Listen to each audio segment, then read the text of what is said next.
ni kuwa gatanu tariki ya 21 ukwezi kwa 4 2023. Imana iduteje indi ntambwe nshya. Ni umunsi w'121 w'umwaka.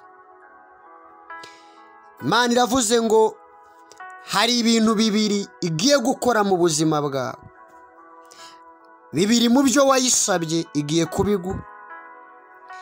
Gitabo cy'Imigani igice cya 30 murongo wa 7.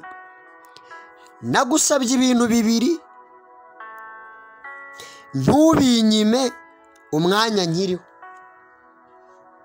Hari ibintu byinshi wasabye Imana, ariko hari bibiri by'ingenzi wabanje usenga. Sinzi ibyo ari byo, ariko wowe urabizi. Bibiri by'ingenzi umaze igihe usaba Imana, cyangwa n'ubu wongera ubiyisabe. Ariko Imana iravuze ngo bibiri by'ingenzi uri buyisabe, bibiri by'ingenzi wayisabye ntabwo iri bubikwime. Imana igiye kubitanga. Imana igiye gutanga uwo mugisha, igiye gusubiza ibyo bibazo, igiye kubohora ibyo byari biboshye, igiye kuzitura ibyo byari biziritse, kuko ari Imana ifite byose mu kiganza cyayo. Ongera ushyirwe hejuru Mana.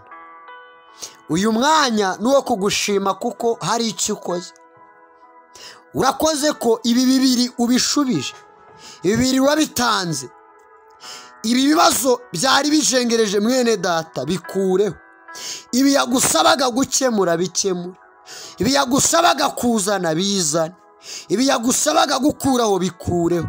Mu izina rya Yesu Kristo, amen.